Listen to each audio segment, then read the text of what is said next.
I'm so shocked right now because there's no way that she could have witnessed any of this in person. Yeah, we've lost some talk. Hi and welcome to Flawsome Talk. I'm Kjersti Flå, journalist, Hollywood truth teller, and your voice of reason in a town built on delusion.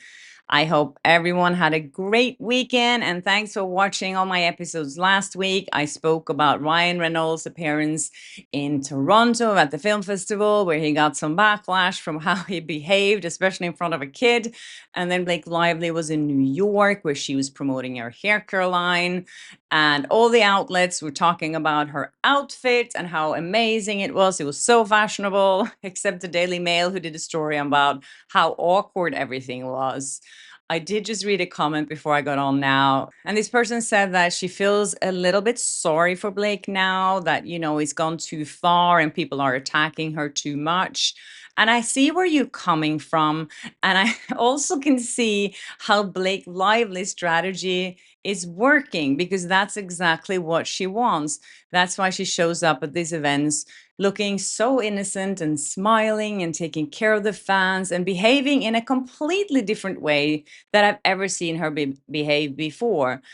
So she's definitely going for this new innocent victim image, and I'm just not buying it. If I'm ever going to feel a bit sorry for Blake Lively, she has to come out and apologize to all the people that she's hurt because of her hurt ego and because of her greed. And it's not too late for her to do that. She can just withdraw this lawsuit anytime. Anyways, I just needed to get that off my chest. I feel like everyone deserves a second chance, but you also have to deserve that second chance. So you have to do something to get that second chance. So talking about that, there was just a new document last week that was unsealed in the docket, meaning that it was sealed when Blake Lively filed this, and it was about one of her witnesses.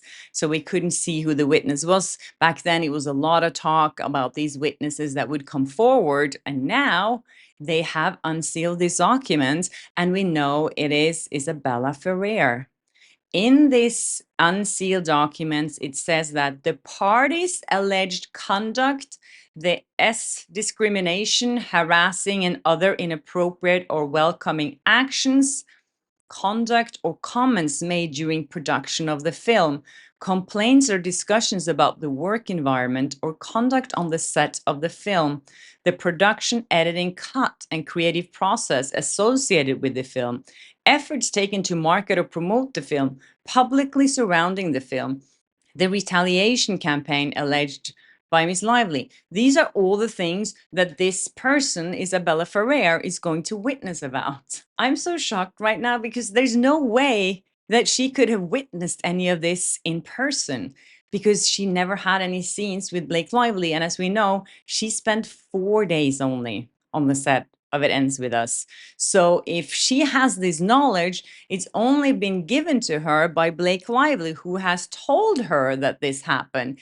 She hasn't witnessed any of this with her own eyes. And as you know, she sent a lovely, lovely text message or email to Baldoni to say that it was an amazing experience. She felt so safe. She said it so many times in interviews as well, that she felt so safe on this set and it was such an amazing experience.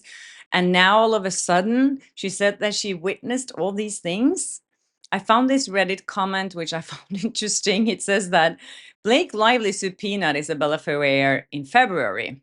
So first of all the headlines that came out a couple of weeks ago now, when Isabela said she felt harassed by Baldoni, and all the media outlets run this story, so it looked like she felt harassed by him, obviously during the filming, but she did feel harassed by him because he tried to subpoena her and he couldn't find her. And the thing is, she was already subpoenaed by Blake Lively back in February. Then she didn't feel harassed. And the person here is also commenting, Isabela Ferrer removed all her posts with Blake Lively in late March. Yeah, there are no photos of Blake Lively on Isabela Ferrer's Instagram. And then it says here that in early April, in a Daily Mail article, a source close to Isabela Ferrer confirmed Isabela cannot back up Blake's accusations because she never witnessed them, and she had no time to get involved in any gossip. So all of a sudden now, she did have time, obviously, to get involved. And she did witness these things. Maybe she was spying outside and no one even knew she was there and she witnessed these things, but it sounds really weird to me. And the commenter here said also in August, she dodged the Wayfair subpoena like a ninja.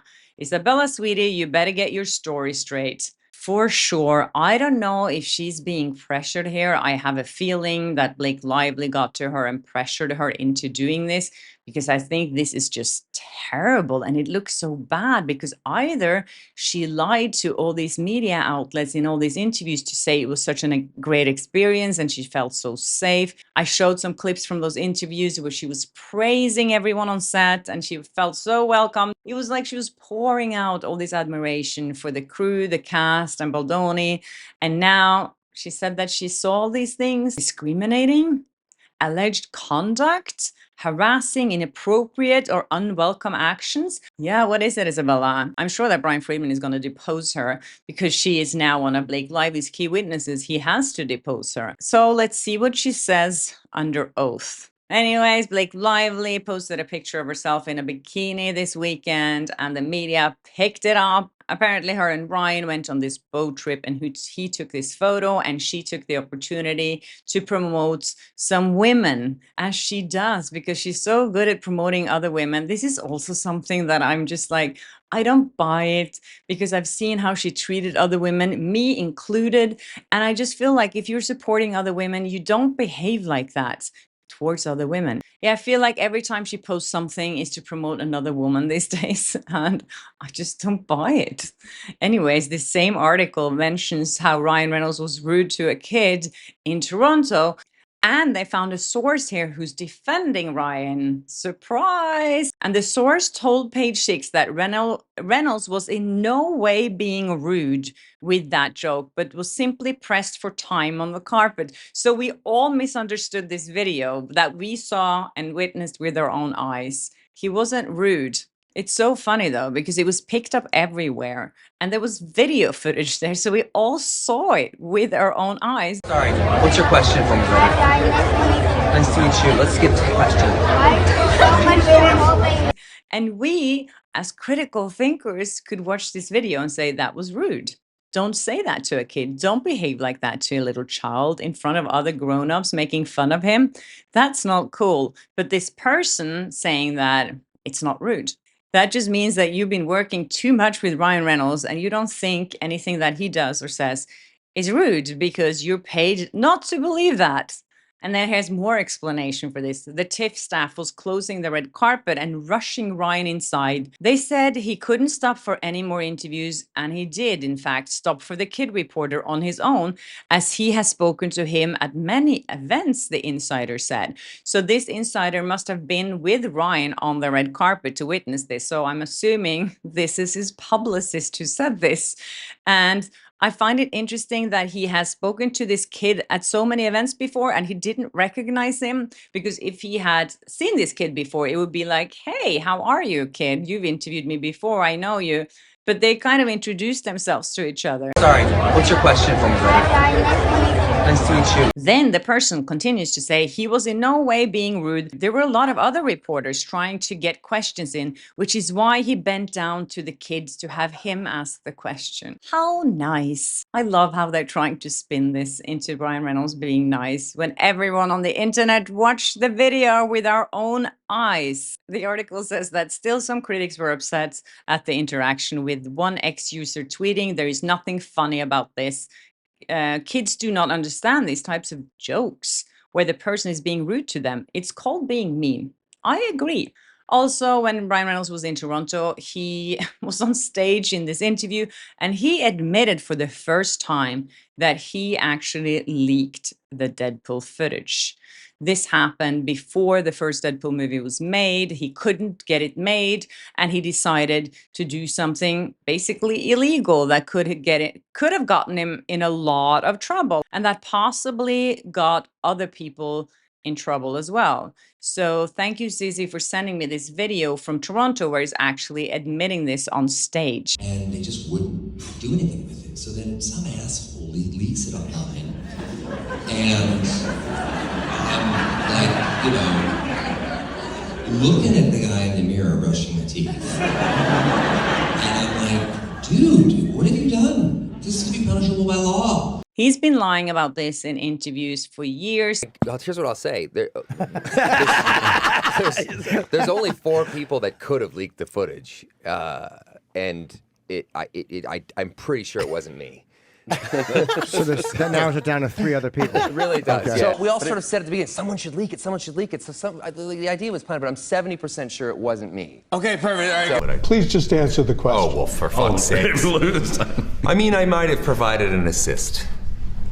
Truthful. I was Scott. So now he's promoting this to make it sound like this was kind of a heroic thing that he did, that he leaked this footage so all the fans could get Deadpool. But there is a very dark angle to this. So for over a decade, Ryan Reynolds has denied this. So the director of Deadpool was interviewed about this later, and he said, I just gotten home from the train station from San Diego, and my phone blows up with Google alerts about Deadpool, and I see the test had leaked, and I was horrified.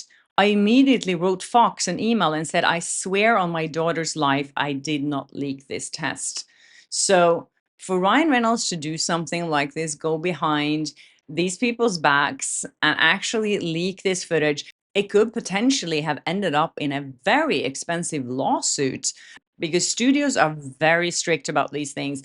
And the fact that he did not take the responsibility for doing something like that and let the others be under suspicion is just so selfish. He doesn't know how many people were called in by Fox and questioned about this, and how many people maybe even lost their jobs because of this. And now it's funny because it's him, and because he's a big star, the studio doesn't do anything about it. I mean, of course, so many people benefited from Deadpool being made, but he didn't even know that. He didn't know that they would pick it up. He didn't know that the fans would react the way they did. He didn't know that this would greenlit the movie. And if anyone else had done this, can you imagine what would have happened to them? They would have been fired. They would have been sued. They would maybe have been blacklisted in Hollywood forever.